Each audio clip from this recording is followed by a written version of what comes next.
The gaslights of Boston flickered with unusual intensity on the evening of March 12, 1855, casting dancing shadows across the cobblestones of Beacon Hill. Margaret Ashford pressed her shawl tighter against the unseasonable chill as she hurried along Mount Vernon Street, her boots clicking a nervous rhythm against the stones.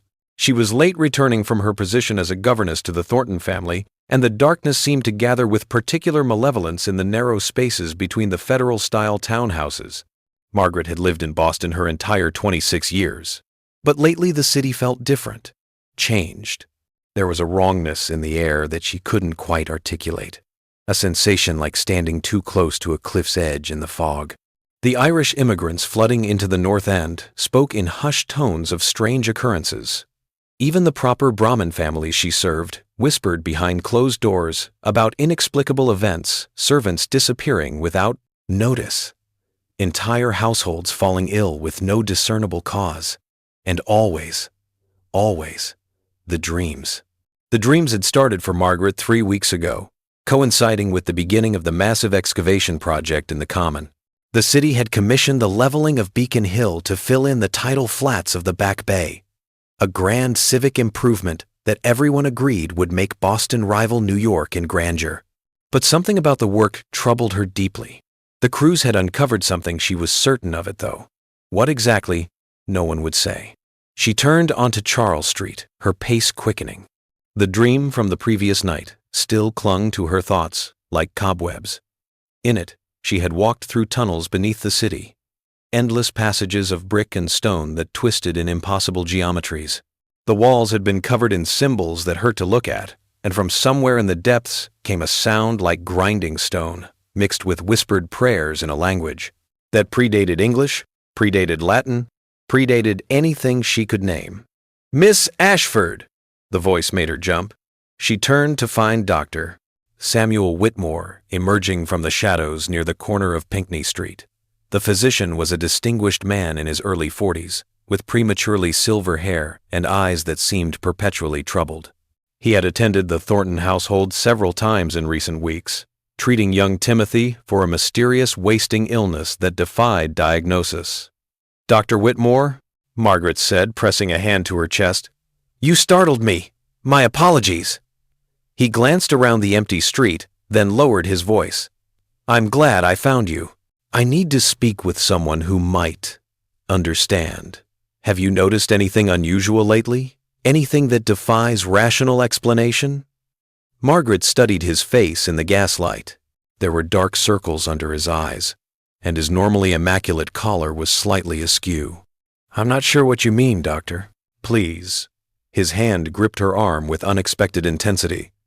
"I know you're an educated woman. The Thorntons speak highly of your intellect. I've been documenting cases, dozens of them now, all with similar symptoms. Night terrors, unexplained anxiety, physical deterioration that has no medical basis. And they all began when the excavation started." A chill ran down Margaret's spine that had nothing to do with the March cold. "The dreams," she whispered. "Doctor." Whitmore's eyes widened. "You've had them too? The tunnels? The symbols?" Before Margaret could respond, a scream tore through the night air.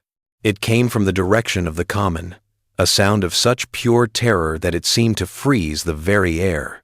Without thinking, both Margaret and the doctor ran toward the sound, their footsteps echoing in the empty streets. They emerged onto Beacon Street to find a scene of chaos. A crowd had gathered near the excavation site, where massive gas lamps illuminated the ongoing work. Even at this late hour, laborers had been toiling in the pit, removing cartload after cartload of earth. But now they stood frozen, staring down into the depths they had uncovered. Margaret pushed through the crowd, her heart hammering. When she reached the edge of the excavation, she understood why the workers had stopped. The pit descended at least 30 feet into the earth, much deeper than should have been necessary for the project. But it wasn't the depth that drew her eye. It was what the shovels had revealed. At the bottom of the excavation, partially unearthed, stood a structure that should not exist. It was made of stone, but not the familiar brick or granite of Boston's buildings. This stone was black as midnight and seemed to absorb the lamplight rather than reflect it. The visible portion showed the corner of what appeared to be a massive foundation, carved with intricate geometric patterns that made Margaret's eyes water when she tried to focus on them. They were the same, symbols from her dreams. "Sweet, merciful God," Dr. Whitmore breathed beside her. A foreman was shouting orders, trying to restore some semblance of control, but his voice shook with barely suppressed panic. "Everyone back! We're sealing this section until—" "Until what?" demanded a voice from the crowd. Margaret recognized Josiah Crane, a city alderman known for his progressive views on urban development. "Until you can hide what you've found? How many more of these are buried under our streets?" The foreman's face went pale. "I don't know what you're talking about." "Liar!" Crane pushed forward, pointing an accusing finger into the pit. "My grandfather was one of the original settlers. He left journals that spoke of things found when they first built on this land, foundations that predated the Indians, structures that should not exist. They buried them, covered them over, built this city on top of them, and now we're disturbing what should have remained hidden." A murmur ran through the crowd.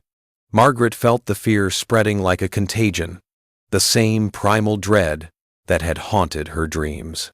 She looked at the Blackstone Foundation and felt, with absolute certainty, that it went down far deeper than 30 feet. Far, far deeper. "We need to excavate it properly," said another voice, Professor Elijah Morton from Harvard College, recognizable by his academic robes. "This could be an archaeological find of unprecedented importance. The history of pre-Columbian America might need to be entirely rewritten." "Nothing good will come of this," muttered an old Irish woman near Margaret. Her accent was thick, her face weathered. "The land remembers what was done here. The land always remembers." Before we continue, hit that subscribe button and join the family. Trust me, you don't want to miss what comes next. The next morning, Margaret found herself unable to focus on her duties. Young Timothy Thornton sat before her, his Latin grammar unopened, while she stared out the window toward the common. In the daylight, the excavation site was surrounded by hastily erected barriers, with city guards posted to keep away the curious. But she could see scholars and officials coming and going, and the work had not stopped. Mrs. Thornton appeared in the doorway of the schoolroom, her face drawn. "Miss Ashford, Mr. Thornton requests your presence in his study." Margaret's stomach tightened. Samuel Thornton was a stern man, a merchant who had made his fortune in the China trade. He rarely spoke to her directly. "Of course, Mrs. Thornton." She found him standing by his window, also looking toward the common. Dr. Whitmore was there as well, and to her surprise, so was Josiah Crane and Professor Morton. The air in the study was thick with tension. "Miss Ashford," Thornton said without turning, "Dr. Whitmore tells me you may be experiencing symptoms related to the situation at the excavation site." "I've had dreams, sir." "Troubling ones." "As has half the city, it seems," Crane interjected, "though few will admit it publicly." Professor Morton stepped forward, his eyes bright with fervor that bordered on mania. "Miss Ashford, you strike me as a rational person. Tell me, in your dreams, do you see writing? Symbols that seem to move when you're not looking directly at them?" Margaret hesitated, then nodded. "Remarkable." Morton pulled out a leather journal, flipping through pages covered in sketches. "I've been collecting accounts. The dreams began exactly 3 weeks ago, when the excavation reached a depth of 20 feet. That's when they first encountered the upper edge of the structure. The closer people live to the common, the more intense their dreams. It's as if," he paused, struggling for words, "as if the structure is broadcasting something. A signal, perhaps, or a warning." "That's preposterous," Thornton said, but his voice lacked conviction. "Is it?" Dr. Whitmore moved to the desk, spreading out medical reports. "I've documented 37 cases of severe psychological distress in the past 3 weeks, all within a 1-mile radius of the excavation. 3 suicides, multiple accounts of fugue states, where patients claim to have walked the city streets with no memory of doing so. And the physical symptoms, the wasting," Margaret interrupted quietly, "like Timothy." "Mrs. Thornton, who had remained by the door, let out a small sob. The children are most susceptible, Doctor. Whitmore confirmed grimly. They're losing weight, strength, vitality. It's as if something is feeding on them. Now, you sound like the superstitious Irish, Thornton snapped, but Margaret could see the fear in his eyes. Crane cleared his throat.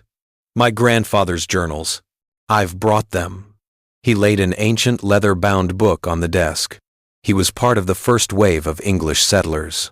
They found things here, ruins, foundations, artifacts that terrified them.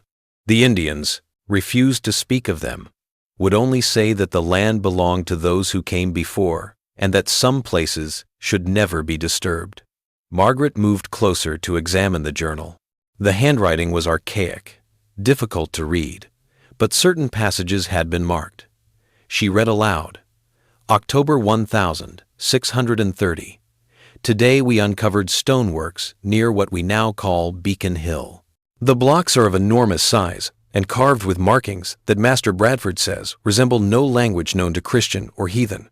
The Indians fled when we showed them these marks, making signs against evil. Reverend Williams says we must bury these findings deep and speak no more of them, lest we attract attention from powers that should remain sleeping. The room fell silent.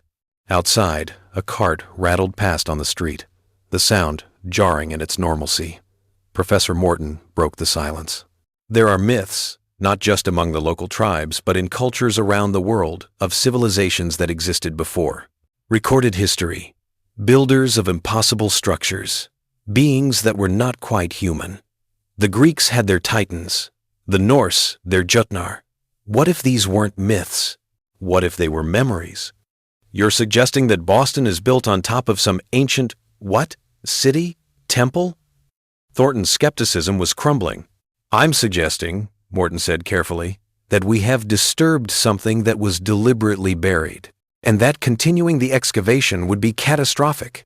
They won't stop, Crane said flatly. The city has invested too much money. Mayor Smith is already calling last night's discovery a hoax, claiming someone planted those stones as a prank. They'll dig deeper, fill in the back bay, and in a generation no one will remember. Unless we can prove the danger is real, Dr. Whitmore said. Unless we can document what's happening in a way that cannot be ignored. Margaret felt their eyes turn to her. Why are you telling me this? Because you're for experiencing the dreams, which means you're sensitive to whatever influence the structure exerts, Professor Morton explained.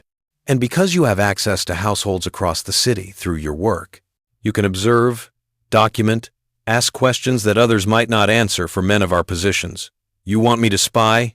We want you to help us save this city, Crane said urgently. Whatever is down in that pit, it's waking up. The dreams are just the beginning.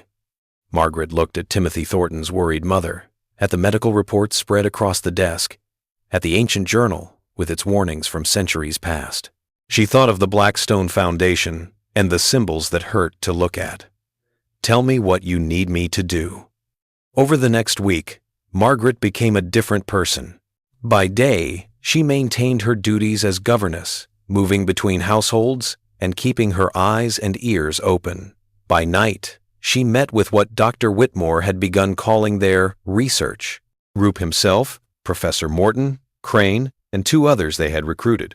Father Michael O'Brien, a Catholic priest who ministered to the Irish poor, and Hannah Blackwood, a spiritualist medium who had gained notoriety in certain circles. Margaret had been skeptical of Miss Blackwood at first, dismissing spiritualism as charlatanry, but the woman's insights proved disturbingly accurate. She claimed to sense echoes throughout the city, places where the veil between worlds was thin, where the past pressed against the present. Boston is built on sacred ground, Hannah explained during one of their meetings in Dr. Whitmore's office, but not sacred in the sense we usually mean. The native peoples knew this land was a threshold, a place where things from outside could push through. Outside of what? Margaret asked. Hannah's dark eyes seemed to look through her. Outside of what we consider reality. Our world sits adjacent to others' dimensions, realms. Call them what you will. Most places, the boundaries are strong, but here they've always been weak. And now we've disturbed one of the seals that kept them from rupturing entirely. Father O'Brien crossed himself. You speak of hell. I speak of something older than Christian cosmology, Father, though perhaps your hell draws from the same source. This is speculation, Professor Morton interjected, though he looked fascinated rather than dismissive. What we need are facts. Margaret, what have you learned? Margaret consulted her notes. The pattern is clear. The intensity of the dreams correlates directly with proximity to the excavation site. But it's not just distance, elevation matters too. Households in basements suffer more than those on upper floors. It's as if whatever influence emanates from the structure rises through the earth but weakens with height. Like miasma, Dr. Whitmore mused. The ancient theory of disease spreading through bad air. But this is something else, something that affects the mind directly. And the bodies, Margaret added grimly. I've documented 17 new cases of the wasting illness among children, all within 6 blocks of the Common. Timothy Thornton has lost another 3 pounds. He barely eats, barely sleeps. He just stares at his walls and draws. Draws what? Crane asked sharply. Margaret pulled out sheets of paper, childish drawings that made her stomach turn. They showed tunnels, vast chambers, and always, the symbols. But more disturbing were the figures Timothy had drawn in those underground spaces. They were humanoid, but wrong elongated limbs. Too many joints. Heads at angles that shouldn't be possible. Dear God, Father O'Brien whispered, the boy has seen them. In dreams, Margaret insisted, though her voice shook. Perhaps not just dreams, Hannah said. She was holding one of the drawings, her hand trembling. I've walked the city at night. There are people, if they can be called, that moving through the streets. They keep to shadows, to alleys. They walk like humans, but their movements are off, jerky. And they're always heading toward the excavation. You're certain? Dr. Whitmore leaned forward. I've followed 3 of them. They climbed over the barriers. They descended into the pit. They didn't come back out. Professor Morton stood abruptly, pacing. It makes a horrible kind of sense. The structure below isn't just a building, it's a doorway. As we excavate, as we clear away the earth that was deliberately piled atop it, we're opening that door, and things are coming through. Or coming back, Crane said quietly. What if they never really left? What if they've been down there all along, sleeping or dormant, and now we've rung the dinner bell? Margaret felt sick. The city will never believe this. Mayor Smith is accelerating the project. He's bringing in steam shovels from New York. Plans to have the entire hill leveled by summer. Then we need proof, Doctor, Whitmore declared. Undeniable, physical proof. We need to go down there, Professor Morton said, into the excavation. We need to see the structure up close. Document it properly. The guards, Margaret began, can be bribed or distracted, Crane interrupted. 140. I have connections in the city administration. I can arrange access. When? Father O'Brien asked, and Margaret was surprised to hear determination rather than fear in his voice. Tonight, Hannah Blackwood said, though her face was pale. It has to be tonight. I can feel it building, the energy, the pressure. Whatever is down there is almost ready. If we wait, it might be too late. They looked at each other, this unlikely group bound together by shared terror and desperate hope. Margaret thought of Timothy Thornton's hollow eyes, of the screams she heard in the night, of the wrongness spreading through her beloved city like a cancer. Tonight, she agreed.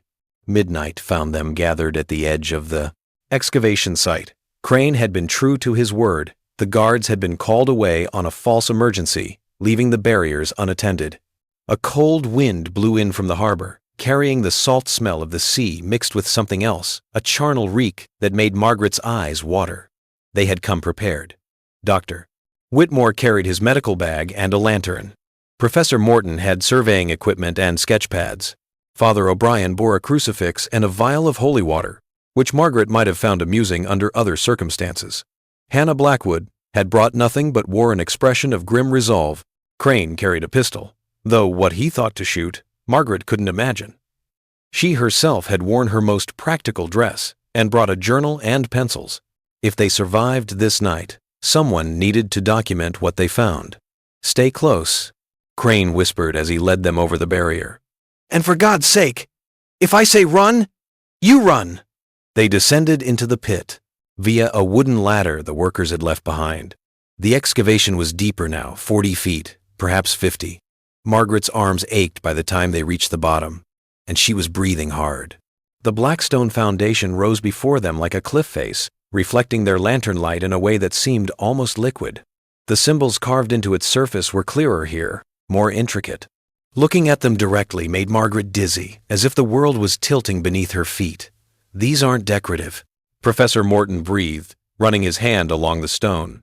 They're functional, part of some kind of mechanism or ward. Don't touch them, Hannah hissed, pulling him back. Can't you feel it? The stone is alive with something, energy, intention. It's been sleeping, but we're waking it. As if in response to her words, one of the symbols began to glow faintly at first, then brighter, pulsing with a sickly green luminescence. Then another lit up, and another, until an entire section of the wall was alive with that otherworldly light. We need to go, Father O'Brien said urgently. Now. This is unholy ground. But Professor Morton had moved to where the foundation met the earthen floor of the excavation. Look, there's an opening here. The workers must have uncovered it, but not reported it. Indeed, partially hidden by displaced earth, a doorway was visible, a rectangular opening just large enough for a person to squeeze through. Darkness yawned beyond it, absolute and somehow hungry. No, Margaret said firmly, we are not going in there. We have to, Morton insisted. We need to see what's inside. We need proof. Death is what's inside, Hannah said flatly. I can feel it. Ancient death and ancient hunger. A sound echoed from the opening, a wet, sliding sound, like something massive moving through confined spaces. They all froze. It knows we're here, Crane whispered, raising his pistol. The sound came again. Closer now, accompanied by a smell of rot and brine. Margaret's dream flashed through her mind, the endless tunnels, the impossible geometry, and the things that moved through them. The ladder, Doctor, Whitmore urged, back to the surface, but as they turned, they saw that the ladder was already occupied. Figures were descending, 3 of them, moving with that jerky, unnatural gait Hannah had described. In the lantern light, Margaret could see that they wore ordinary clothes, a laborer's rough shirt, a woman's dress, a gentleman's coat, but something was profoundly wrong with the bodies beneath those clothes. The proportions were subtly off, the movements too fluid in some ways, and too stiff in others. The other side? Crane hissed, and they scrambled around the foundation. But there was no escape there either. More figures were emerging from the shadows, at least a dozen of them, forming a slowly tightening circle around the research group. Sanctum Sanctorum, Father O'Brien intoned, holding up his crucifix.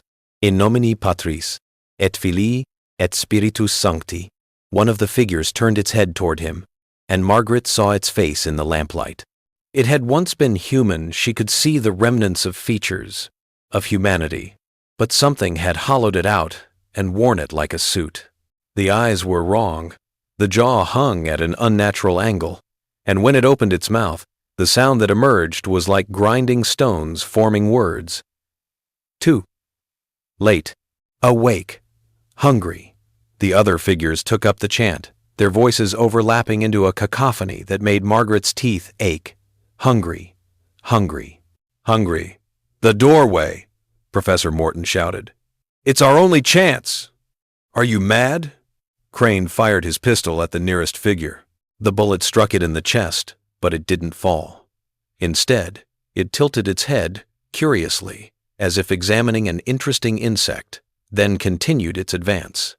The foundation is a seal. Hannah cried out. Can't you see? These things aren't coming from the tunnel, they're coming from outside. The structure was built to keep something out, and we've broken it. Then we go in. Morton grabbed Margaret's arm, pulling her toward the doorway. If it's a seal, maybe there's a way to repair it from inside. It was insane. It was certain death. But the circle of corrupted humans was closing, and their chanting grew louder.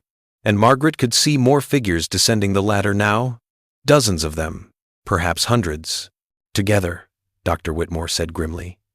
We face this together. They squeezed through the opening into absolute darkness. The sounds of the excavation cut off as if a door had slammed shut. Their lanterns barely penetrated the gloom, revealing only a few feet of tunnel ahead. The walls were the same black stone, covered in symbols that now glowed with that green light, pulsing like a heartbeat. We're inside, Hannah whispered. Inside the seal. Oh God, we're inside. The tunnel stretched. Before them, descending into depths that should not exist beneath Boston. Behind them, in the excavation, the chanting reached a crescendo. And ahead, in the darkness, something vast and ancient stirred in its long sleep. Margaret gripped her journal tightly, her hand shaking as she tried to sketch what she was seeing. If they died here, and she was increasingly certain they would, at least there would be a record.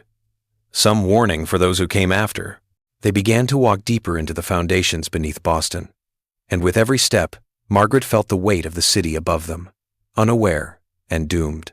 The hidden truth was waking up, and she feared that all of them, every man, woman, and child in Boston, would soon share in the nightmare. The tunnel curved ahead, the symbols growing brighter, and from somewhere in the depths came a sound like stone grinding against stone, or perhaps like breathing. The breathing of something vast and patient and endlessly, terribly hungry. The tunnel swallowed them like the throat of some immense beast. Margaret's breath came in short gasps as she pressed forward, one hand against the cold stone wall to steady herself. The symbols carved into the surface pulsed with their sickly green luminescence, creating patterns that seemed to spell out words in a language that predated language itself. Words that her rational mind rejected, but some deeper, more primitive part of her understood with terrible clarity. Asterisk. Warning. Prison. Seal. Asterisk. How far down are we? Doctor. Whitmore's voice echoed strangely in the confined space. The acoustics wrong somehow, as if the tunnel was both smaller and more vast than it appeared. Professor Morton consulted his compass, then shook it, frowning. The needle is spinning. We could be 50 feet down or 500. The normal rules don't seem to apply here. Of course they don't, Hannah Blackwood said, her voice tight with suppressed panic. This place exists partially outside our dimension. Can't you feel it? The way the air tastes wrong? The way your thoughts want to slide sideways? Margaret knew exactly what she meant. It was like walking through a dream where everything seemed almost normal but grew more distorted the longer you tried to focus on details. The tunnel shouldn't be able to exist at this angle. The slope was too steep, would intersect with the subway tunnels being planned for the city, yet here they were, descending inexorably. Father O'Brien had been praying steadily under his breath, his rosary beads clicking a rapid rhythm. Now he stopped abruptly. Listen. They froze. At first, Margaret heard nothing but her own heartbeat thundering in her ears. Then, gradually, she became aware of other sounds filtering through the stone. Voices, hundreds of them, thousands perhaps, whispering in chorus. Some were speaking English, but most used languages she didn't recognize. And beneath them all was a deeper sound, not quite a voice, not quite machinery, a thrumming vibration that resonated in her bones. The walls? Crane said hoarsely, pressing his ear to the stone. The voices are coming from the walls. Don't, Hannah warned. But he had already made contact. Crane jerked back with a strangled cry, his eyes wide with horror. They're trapped in the stone. Thousands of people, maybe tens of thousands, pressed into the structure itself. I could feel them. Their terror, their desperation, their hunger. Steady yourself. Dr. Whitmore gripped Crane's shoulder. What do you mean, trapped in the stone? The foundation isn't just stone, Professor Morton said slowly, his academic mind working through implications that clearly horrified him. It's a repository. A prison made of compressed. How what? Souls? Consciousness? The structure doesn't just keep something out, it's made from the victims of whatever is sealed below. Margaret felt her stomach lurch. You're saying this entire structure is built from people? From what's left of them after they were processed somehow, transformed into building material. Morton's hand shook as he sketched diagrams in his notebook. It's brilliant, in a terrible way. A living prison to contain something that can't be held by ordinary matter. The suffering of the trapped feeds the seal, maintaining it across centuries. Then the excavation, Margaret breathed. We're not just breaking the seal. We're releasing the prisoners. And they're hungry, Hannah finished grimly. That's what's animating those bodies topside. Fragments of consciousness, escaping through the cracks we've created, desperate for anything resembling life. How do we stop it? Father O'Brien demanded.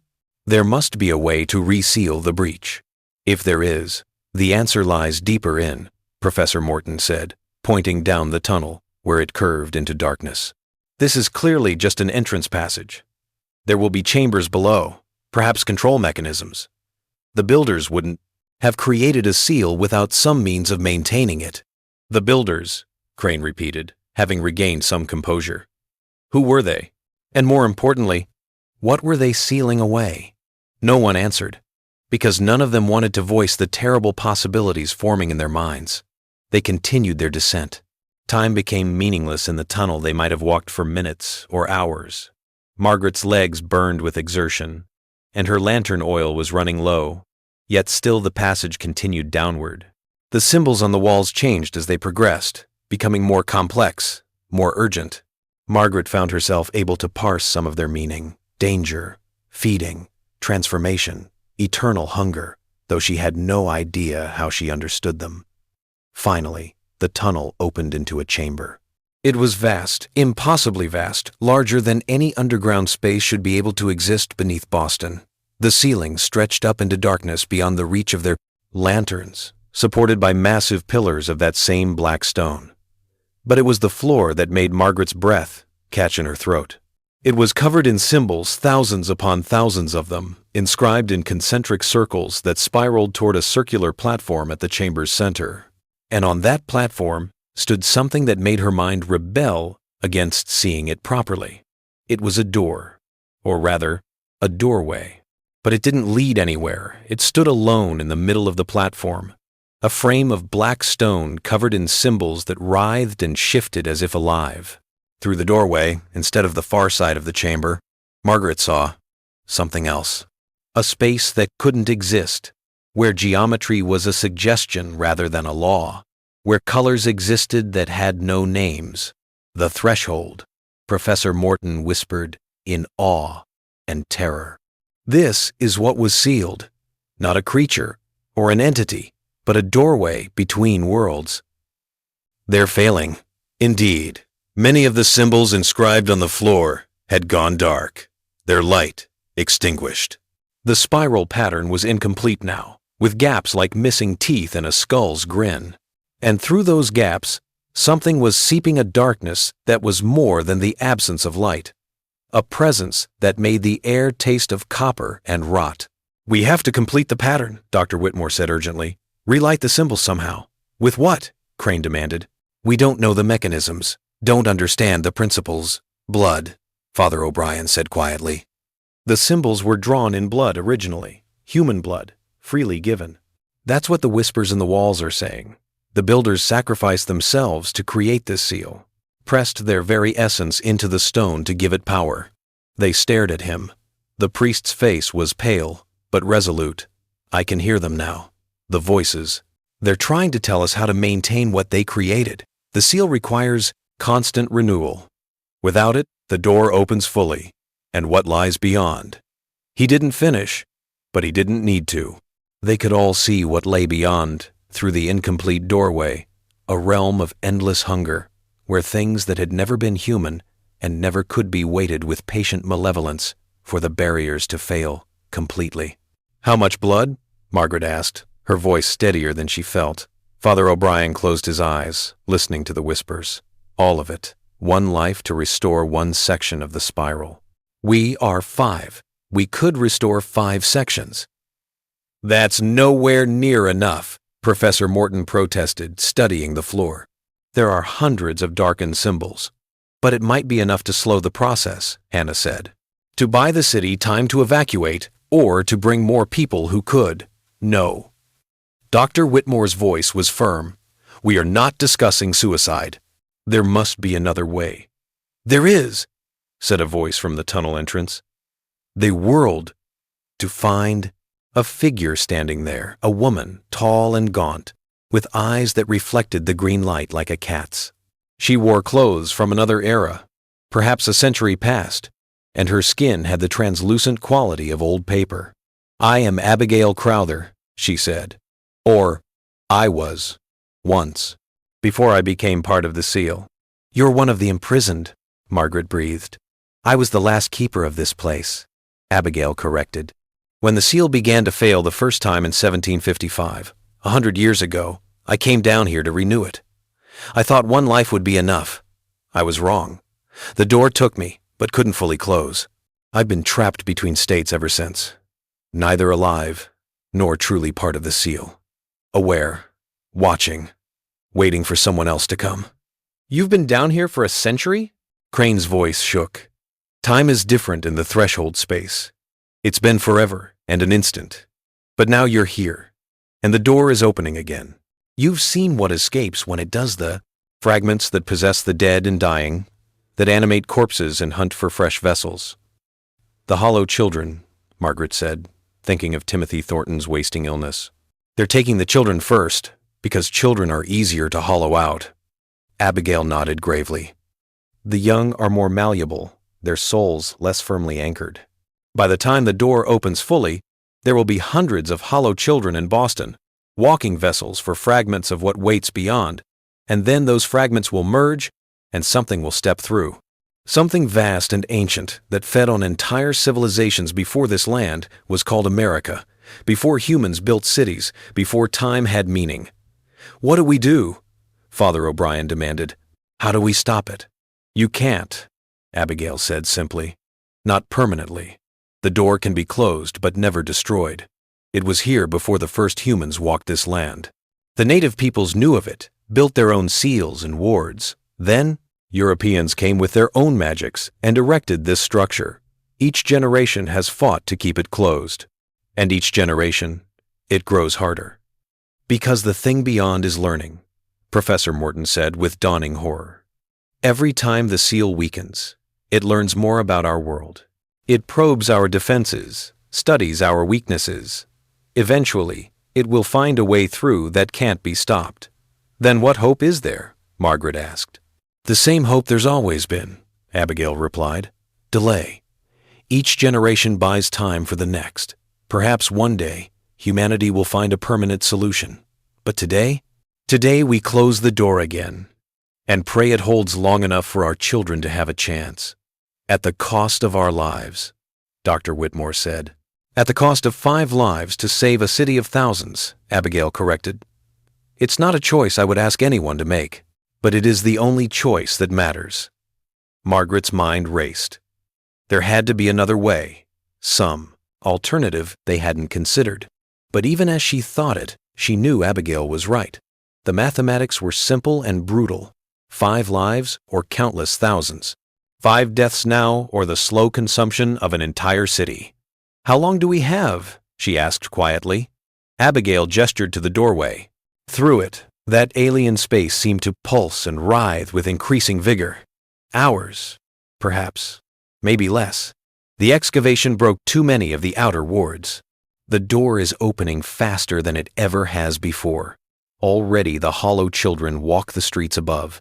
By dawn, they'll begin the merging. Merging? Crane asked sharply. The fragments inside them will combine, form something coherent enough to open the door from this side. That's how it works. It can't force its way through, but it can send pieces of itself to prepare the way.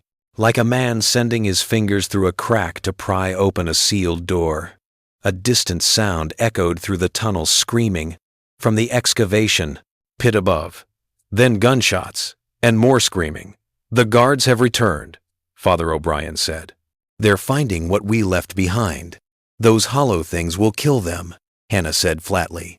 Then wear their bodies. The more vessels it claims, the faster it can open the door. Margaret made her decision. Then we split up. Some of us stay here to begin the ritual. The others returned to the surface to warn the city, to organize an evacuation. An evacuation? Professor Morton stared at her. Of all of Boston? In a matter of hours? It's impossible. Then we save who we can, Margaret said firmly. The children, especially. Get them out of the city, away from the influence of the door. It won't be enough, Abigail warned. The Hollow children are already dispersed throughout Boston. They look like normal children, ill, perhaps, but still recognizable. Parents won't believe their own sons and daughters are possessed. Then we make them believe, Margaret said. She turned to Dr. Whitmore. You have medical authority. You can quarantine, can't you? Declare an outbreak of some kind? Dr. Whitmore's eyes lit with understanding. A plague. I can claim there's a virulent infection spreading from the excavation site.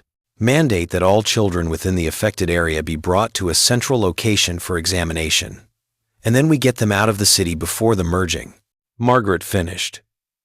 It's clever, Crane admitted. But who stays to complete the seal? Silence fell over the group. They looked at each other, these 5 people who had stumbled into a nightmare beyond comprehension. Margaret saw her own fear reflected in their faces, but also something else resolve. I'll stay, Father O'Brien said quietly. This is what I was ordained for, to stand against darkness, to offer my life in service of others. There is no higher calling. I, as well, Professor Morton added. I spent my life seeking knowledge. Now I understand that some knowledge demands payment. The builders of this seal knew that. I would be honored to join their ranks. Then I'll go, Hannah said. My gifts may be useful in identifying the Hollow children. I can sense the fragments within them, and someone needs to guide the others out. Agreed, Dr. Whitmore said.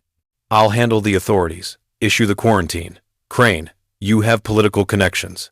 You can help facilitate the evacuation. They all looked at Margaret. She met their gazes steadily, though her heart hammered against her ribs. I'll help with the children, she said. I know many of the families. They trust me. I can convince them to bring their children in. It's settled then, Abigail said. Those who are staying, come with me. I'll show you how to renew the symbols.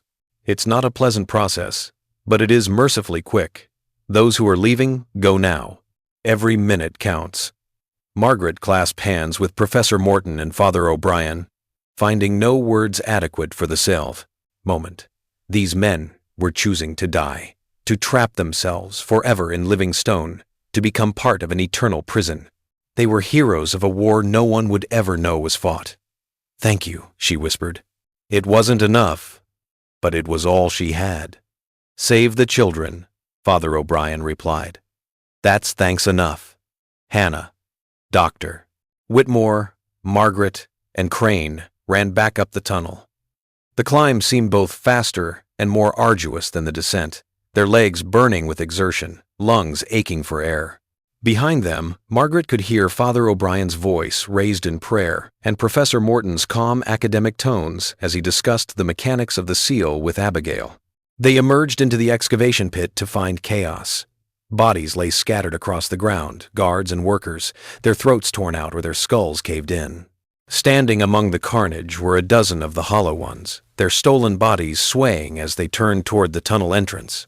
In the lamplight, Margaret could see the wrongness more clearly now, the way their joints bent at impossible angles, the way their eyes didn't blink in unison, the way their mouths hung slightly open, as if they'd forgotten how human jaws worked. Returners, one of them said, in that grinding stone voice. Stay, join, become, run. Crane fired his pistol, the shot going wide. The Hollow ones lurched forward with that jerky, puppet-like gait. They scrambled up the ladder, Margaret's skirts tangling around her legs. She could hear the Hollow ones climbing behind them, their movements unnaturally swift. Dr. Whitmore reached the top first, then reached down to pull Hannah up. Margaret was next, Crane right behind her. One of the Hollow ones grabbed Crane's ankle. He kicked out frantically, his boot connecting with the thing's face. The head snapped back at an angle that should have broken its neck, but it held on, pulling Crane downward. Margaret lunged forward, grabbing his hands. But the Hollow One was impossibly strong. Let go! Crane shouted at her. Get to safety! No! Margaret pulled harder, her shoulders screaming in protest. Doctor! Whitmore joined her, and together they hauled Crane upward. The Hollow One came with him, still clinging to his leg, its mouth opening wider and wider until the jaw dislocated entirely. Hannah thrust her hand toward the creature, her voice rising in an incantation that made Margaret's ears ring.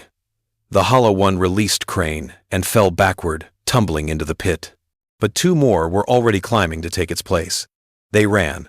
Behind them, they could hear the Hollow Ones emerging from the excavation, their grinding voices raised in that terrible chant. Hungry, hungry, hungry. Boston streets were eerily quiet in the pre-dawn darkness. Most citizens were still asleep, unaware that their city had become a battleground. But as they ran through the North End, Margaret saw signs of the corruption spreading. A woman stood, motionless in an alley, her head tilted at that wrong angle. A man walked down the street with that jerky gait, his arms swinging too loosely.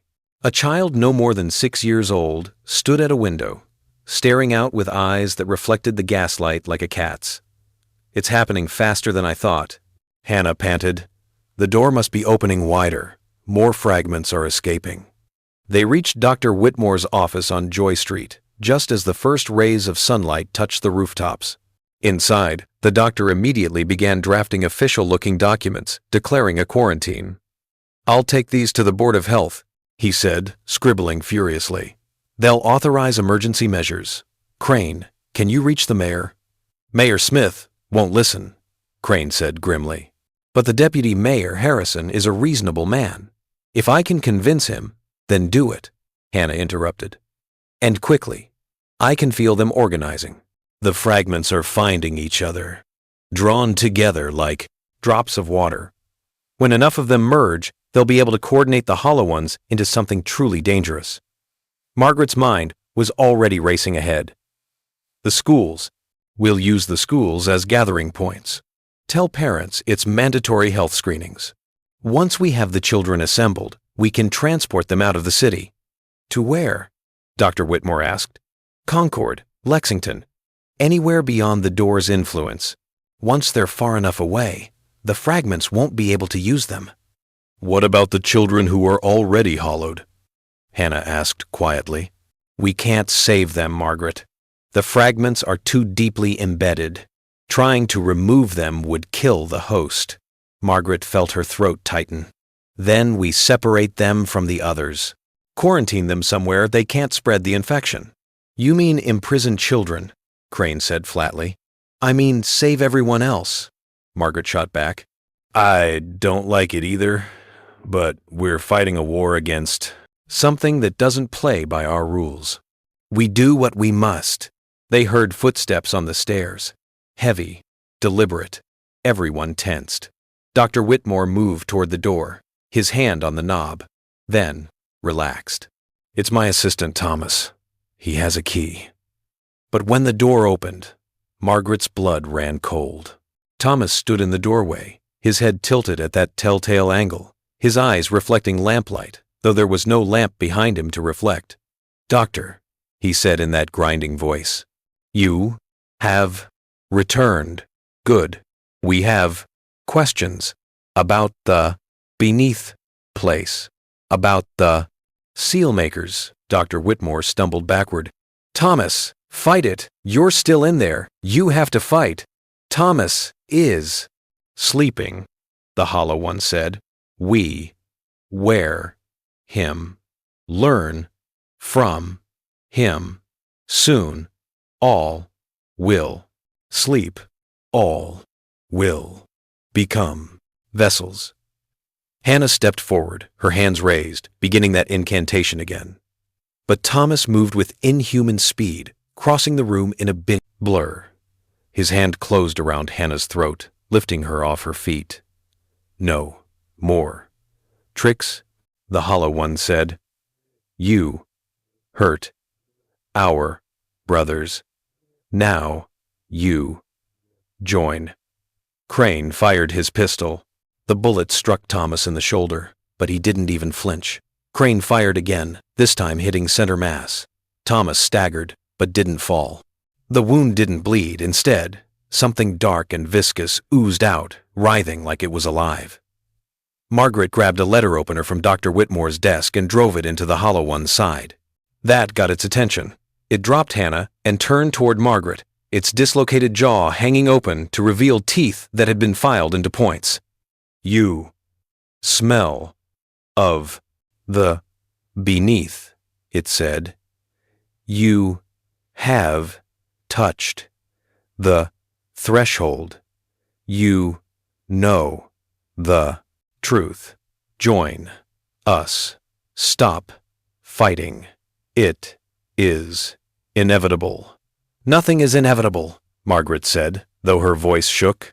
She thrust the letter opener again, aiming for the thing's eyes.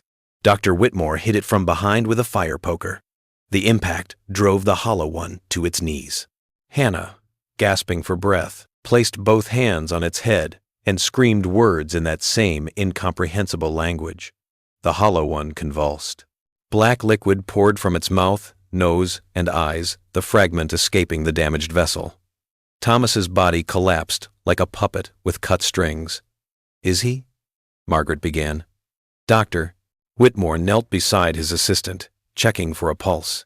His face fell. The fragment consumed too much of him. "He's gone." Hannah leaned against the wall, her throat already bruising. "They're learning to fight back. The fragments are getting smarter, more coordinated. How long has it been since we left the seal chamber?" Crane checked his pocket watch.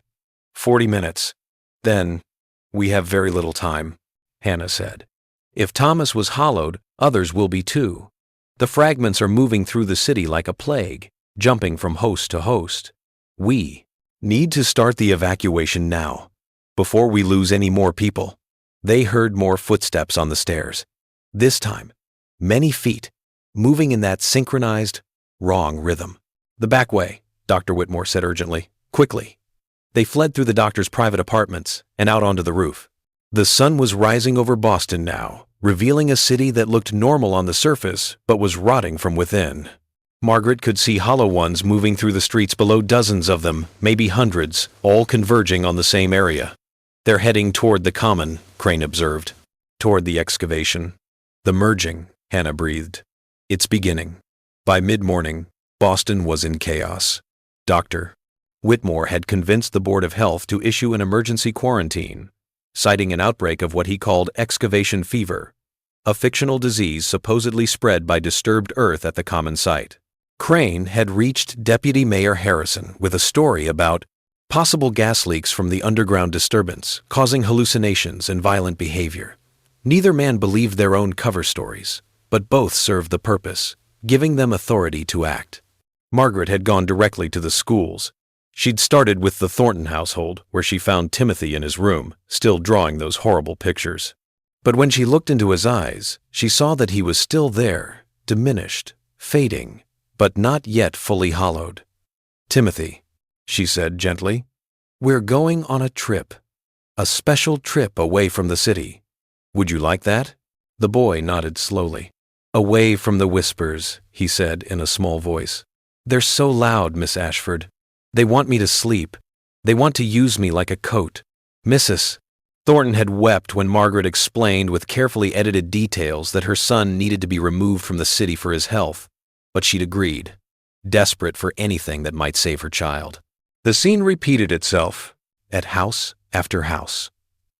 Some parents resisted, but most could see that their children were failing.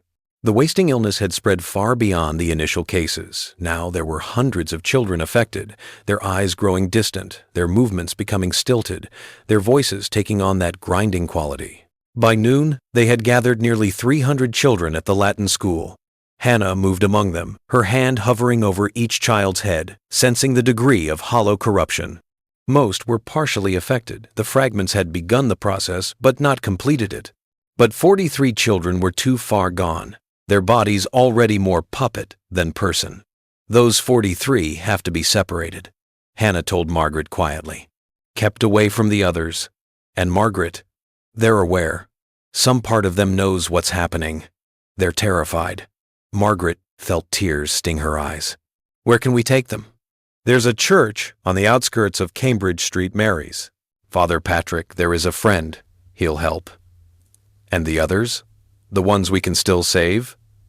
Wagons are being assembled. We'll take them to Concord in groups. The families there have been warned to expect refugees from a quarantine. By sunset, we should have them all beyond the door's immediate influence. Will that be enough to save them? Hannah hesitated. If we close the door in time, yes. The fragments that have invaded them will weaken with distance, eventually dissipate, but if the door opens fully before we get them clear. She didn't need to finish. Margaret moved among the children, trying to keep them calm, trying to hide her own terror. She recognized so many of them. Students she'd taught, children from families she'd worked with. They trusted her, looked to her for reassurance, and she was leading them away from their homes, possibly forever, based on a nightmare that none of them could fully understand. Miss Ashford, a small girl, Lucy Porter, age 7, tugged at her skirt. Is it true what the others are saying, that there are monsters? Margaret knelt down, meeting the girl's eyes. There are bad things happening, Lucy. Things I don't fully understand myself. But I promise you, we're going somewhere safe. Somewhere the bad things can't reach. My mama says I've been having bad dreams. Dreams about tunnels and voices. She says it's fever, but it's not, is it? No, sweetheart, it's not. Am I going to die? The question hit Margaret like a physical blow. Not if I can help it. Not if any of us can help it. A commotion at the door interrupted them. Dr. Whitmore burst in, his face pale. The Hollow Ones are gathering at the Common. Thousands of them. Every person the fragments managed to claim. They're standing in concentric circles around the excavation site. The merging, Hannah said. We're out of time. The wagons aren't ready yet, Margaret protested. We need another hour at least. We don't have an 8 hour, Dr. Whitmore said grimly. The Hollow Ones are beginning to change. Their bodies are breaking down, dissolving into that black substance. They're all becoming one thing. Margaret made a decision. Hannah, take charge of the evacuation. Get these children out of the city however you can. Carts, carriages, on foot if necessary. Just get them moving. What are you going to do? Hannah asked. Buy you time, Doctor. Whitmore, Crane, are you with me? Both men nodded, though Crane looked like he wanted to argue. Then we're going back to the Common. We're going to disrupt whatever ritual is happening there. Margaret, that's suicide, Hannah protested. So is doing nothing. Father O'Brien and Professor Morton are down in that seal chamber right now, dying to close the door. The least we can do is make sure their sacrifice matters. She turned to the children. All of you, listen to me. Miss Blackwood is going to take you on an adventure. You're going to see new places, to meet new people. You must do exactly what she says, when she says it. Can you do that for me? 300 young voices chorused agreement. Some strong, some weak, but all trusting. Margaret felt the weight of that trust, like a physical thing. Then go, she said, and don't look back. As Hannah began organizing the children into groups, Margaret, Dr. Whitmore, and Crane slipped out into the Boston streets. The city had taken on a nightmarish quality in the afternoon light. The Hollow Ones were everywhere now, thousands of them, all moving in the same direction. They didn't attack, merely walked with that synchronized gait, their heads tilted at identical angles, their mouths moving in silent unison. They're not individuals anymore, Dr. Whitmore observed. They've become a single entity distributed across multiple bodies. They followed the Hollow Ones toward the Common, staying to the shadows. The sight that greeted them when they reached Tremont Street made Margaret's blood run cold. The excavation site had been transformed. Where before there had been a simple pit, now a massive crater, yawned easily 200 feet across and impossibly deep. The Hollow Ones stood around its rim in perfect circles, their bodies beginning to liquefy, black ooze running down their frames and pooling at their feet. That ooze flowed toward the crater's center, where it collected in a vast pool of writhing darkness. And from that pool, something was rising. It wasn't human. It had never been human. It was vast and multifaceted, a thing of too many angles and impossible geometries. Margaret's eyes slid off it, unable to properly focus, her mind rejecting what it saw. But she caught impressions, appendages that bent in directions that shouldn't exist, surfaces that were somehow both solid and liquid. Eyes, were they eyes? That opened and closed in rhythm with some alien heartbeat. The fragment is merging, Crane whispered. All the pieces are coming together. When it becomes whole, Dr. Whitmore said, it will be able to open the door from this side. Then, the true horror, whatever is beyond, will step through. How do we stop it? Margaret asked. We can't. But maybe we can slow it down. Crane pulled out a flask from his coat. Kerosene. I grabbed it from the doctor's office. The Hollow Ones' bodies are organic matter they should burn. It was a desperate plan, but it was all they had. They crept as close as they dared to the circle of Hollow Ones. Up close, Margaret could see that some of them were people she'd known. Neighbors, shopkeepers, even a constable who had helped her cross the street during a rainstorm. Now they were just vessels, shells being consumed to birth something monstrous. Crane poured the kerosene in a line, creating a barrier between several of the Hollow Ones and the central pool. Dr. Whitmore struck a match. The flames caught instantly, racing along the kerosene trail and leaping to the nearest Hollow Ones. They didn't scream, they had no voice left for that. But the fire spread rapidly, consuming their dissolving bodies. The black ooze recoiled from the flames as if in pain. The thing in the center of the pool noticed. It turned its attention toward them, and Margaret felt the weight of that attention like a mountain pressing down on her skull. Images flooded her mind, visions of cities that had stood 10,000 years ago, civilizations that had worshipped this thing, fed it, been consumed by it in turn. She saw the true nature of the door, the threshold between realities, and understood with horrifying clarity that this entity was just a small piece of something far vaster, a tendril of an unimaginable consciousness that existed partially in every universe simultaneously. Feeders, a voice said inside her head, not heard, but directly imprinted on her thoughts. You delay the inevitable. We have consumed 1,000,000 worlds. Yours will be no different. Maybe, Margaret said aloud, her voice shaking but defiant. But not today. More Hollow Ones turned toward them, breaking from the circle, their melting bodies lurching forward. Dr.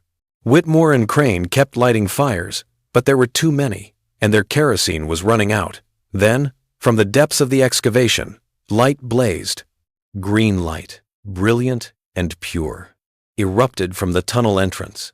The symbols on the black stone foundation lit up like stars, brighter than Margaret had ever seen them.